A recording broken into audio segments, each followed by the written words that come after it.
खुदा के नाम से आगाज हर एक काम करते हैं, खुदा के नाम से आगाज हर एक काम करते हैं। मुनव्वर इस तरह हम अपनी सुबह शाम करते हैं। मिला है अपने बुजुर्गों से ये वर्षा हमको कि कलाम करने से पहले सलाम करते हैं।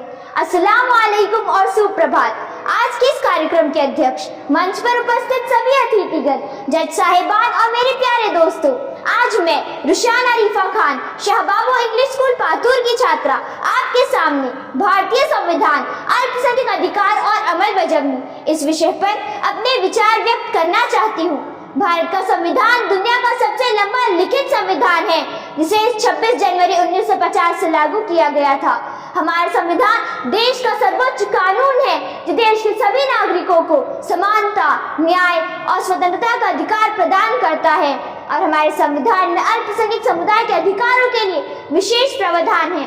यानी हमारे संविधान का मूल मंत्र ये है कि हयात लेके चलो, कायनात लेके चलो, हयात लेके चलो, कायनात लेके चलो, चलो तो सारे जमाने को साथ लेके चलो। अब मैं हमारे संविधान की उन धाराओं को बताना चाहती हूँ जो अल्पसंख्यक समुदाय के अधिकारों को सुरक्षा प्रदान करते हैं। मैं सबसे पहले अल्पसंख्यक समुदाय के लिए अहम 2 अनुच्छेद 29 और 30 पर बात करूंगी। अनुच्छेद 29 धार्मिक एवं भाषिक अल्पसंख्यक समुदायों को सुरक्षा प्रदान करते हैं, जिसके अनुसार भारत के किसी भी भाग में रहने वाले नागरिकों को अपनी बोली, भाषा या संस्कृति को सुरक्षित रखने का पूर्ण अधिकार है और कोई भी संस्था जाति, धर्म या भाषा के आधार पर अल्पसंख्यकों को प्रवेश से नहीं रोक सकते। यानी अगर हमारी मातृभाषा उर्दू है तो हम इस भाषा में बोल सकते हैं, लिख सकते हैं और शिक्षण हासिल कर सकते हैं।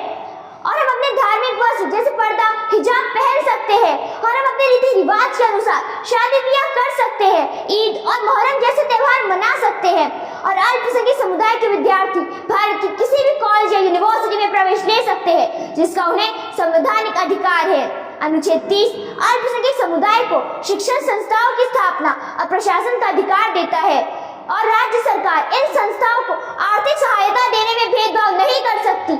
यानी कि मैं जिस स्कूल में पढ़ती हूँ और जिस स्कूल में मैं ये भाषण दे रही हूँ वो अल्पसंख्यक समुदाय के अधिकारों में आता है, क्योंकि ये दोनों पाठशालाएं और अकोला की बहुत सारी उर्दू और इंग्लिश पाठशालाएं अल्पसंख्यक समुदाय द्वारा संचालित है, जिसका अधिकार अनुच्छेद 30 ने हमें प्रदान किया है। अब मैं अनुच्छेद 14 से 28 के बारे में बात करूंगी। अनुच्छेद 14 से 18 हमें समानता का अधिकार देता है, जिसके अनुसार सभी समुदाय के लोग एक समान हैं, सबके अधिकार एक जैसे हैं, सब कानून की नजर में एक है और सबके लिए कानून एक है। यानी अमीर गरीब, आदमी और गोरा काला, हिंदू मुस्लिम सिख ईसाई, सबको समान अधिकार है और सबके लिए कानून एक है। अनुच्छेद 19 से 22 हमें स्वतंत्रता का अधिकार प्रदान करते हैं, यानी व्यक्तिगत स्वतंत्रता का अधिकार, भाषण और अभिव्यक्ति का अधिकार, संगठित होने का अधिकार, भारत में कहीं भी आने या जाने का अधिकार, अपनी मनचाही शिक्षा हासिल करने का अधिकार, अपनी मनचाही नौकरी या व्यापार करने का अधिकार। अनुच्छेद 32 हमें अधिकार देता है कि जो अधिकार हमें संविधान ने दिए हैं और सरकार या सरकारी संस्थाएं उन अधिकारों को संचालित नहीं करती है तो हम इसके खिलाफ न्यायालय में जा सकते हैं।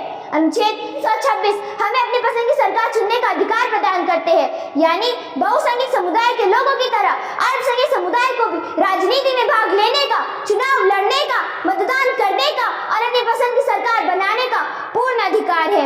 अनुच्छेद 25 से 28 हमें धार्मिक स्वतंत्रता का अधिकार प्रदान करते हैं, जिसके अनुसार हम प्रार्थना या इबादत की आजादी है, हम धार्मिक कार्यक्रमों का आयोजन कर सकते हैं और उसमें उपस्थित रह सकते हैं, हम धार्मिक शिक्षण ले सकते हैं और धार्मिक शिक्षण दे सकते हैं। तो मेरे प्यारे दोस्तों, मैं आपको ये कहना चाहूंगी कि भारतीय संविधान ने अल्पसंख्यक समुदाय को भरपूर अधिकार प्रदान किए हैं और सरकार और सरकारी संस्थाएं इन अधिकारों को संचालित भी करती है, जिसकी वजह से भारत में सभी अल्पसंख्यक समुदाय हंसी खुशी के साथ जी रहे हैं, अपनी धार्मिक इमारतों को बना रहे हैं, उसे प्रार्थना या इबादत कर रहे हैं, अपने धार्मिक कार्यक्रमों का आयोजन कर रहे हैं, अपनी मनचाही शिक्षा हासिल कर रहे हैं और शिक्षण संस्थाएं संचालित कर रहे हैं। और आज भी अल्पसंख्यक समुदाय को बराबरी का कानूनी हक हासिल है और आज भी वो अपने खिलाफ होने वाले अन्याय के खिलाफ बोल सकते हैं, लिख सकते हैं, सभाएं ले सकते हैं और न्यायालय में जा सकते हैं। तो मेरे प्यारे दोस्तों, अब मैं अपना भाषण इस शेर पर समाप्त करती हूँ कि दिलों में प्यार जगाओ तो कोई बात बने, दिलों में प्यार जगाओ तो कोई बात बने, जहाँ को दिल से लगाओ तो कोई बात बने। हजार रंग के फूलों का है वतन मेरा, हजार रंग के फूलों का है वतन मेरा, इसे खिजा से बचाओ तो कोई बात बने। जय हिंद, जय भारत। Thank you.